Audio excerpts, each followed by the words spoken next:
بیان کیا گیا ہے کہ حضرت سلیمان علیہ السلام آسمان و زمین کے درمیان ہوا میں اڑا کرتے تھے۔ چنانچہ ایک دن جب کسی گہرے سمندر میں ان کا گزر ہوا تو دریا میں ہولناک موجیں اٹھتے دیکھ کر ہوا کے پھیل جانے کا حکم دیا اور جناتوں کو دریا میں غوطہ لگا کر نیچے کا حال معلوم کرنے کا۔ جب حضرت سلیمان علیہ السلام کے حکم سے جنوں نے دریا میں غوطہ لگایا تو اس میں موتی کا ایک چمکدار کوبہ دیکھا جس میں کوئی دروازہ نہ تھا۔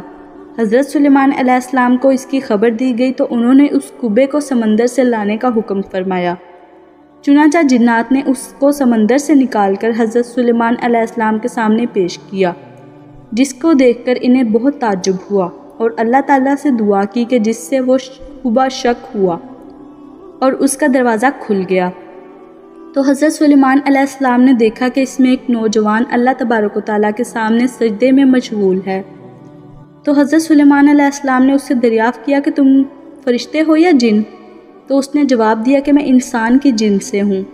اس کے بعد حضرت سلیمان علیہ السلام نے دریافت فرمایا کہ آخر یہ بزرگی اور فضیلت تجھے کیوں کر حاصل ہوئی؟ اس نوجوان نے عرض کیا کہ حضرت مجھے یہ فضیلت اطاعت والدین اور ان کے ساتھ حسن و سلوک کے سبب حاصل ہوئی ہے۔ میں اپنی ضعیف والدہ کو اپنی پشت پر لادے رہتا تھا اور ان کی دعا تھی کہ اے میرے معبود، تو اس کو سعادت عطا فرما کر میرے مرنے کے بعد اس کا مقام ایسی جگہ میں متعین فرما جو نہ آسمان میں ہو نہ زمین میں۔ چنانچہ والدہ ماجدہ کے انتقال کے بعد جب میں ایک دریا کے کنارے گھوم رہا تھا تو میں نے سفید موتی کا ایک کوبہ دیکھا۔ جب میں اس کے پاس پہنچا تو اس کا دروازہ کھل گیا اور میرے اندر داخل ہونے کے بعد قدرت الہی سے خود ہی بند ہو گیا۔ مجھے نہیں معلوم کہ اب میں زمین میں ہوں یا آسمان میں یا ہوا میں۔ اللہ تعالیٰ اسی میں مجھے رزق عطا فرما دیتا ہے۔ حضرت سلیمان علیہ السلام نے دریافت کیا آخر اس میں تجھے روزی کس طرح حاصل ہوتی ہے؟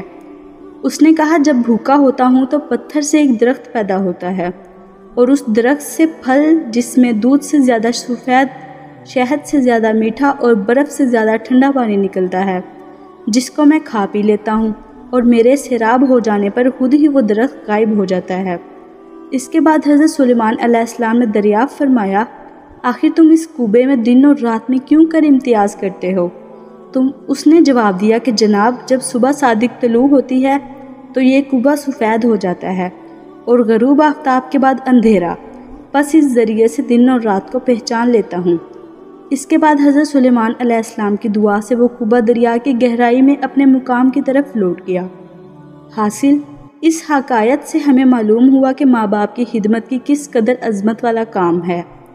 بے شک جو والدین کی خدمت کرتا ہے وہ اپنی دنیا بھی اچھی کرتا ہے اور آخرت بھی۔ اللہ تعالی ہم سب کو والدین کی صحیح خدمت کرنے کی توفیق عطا فرمائے۔ آمین یا رب العالمین۔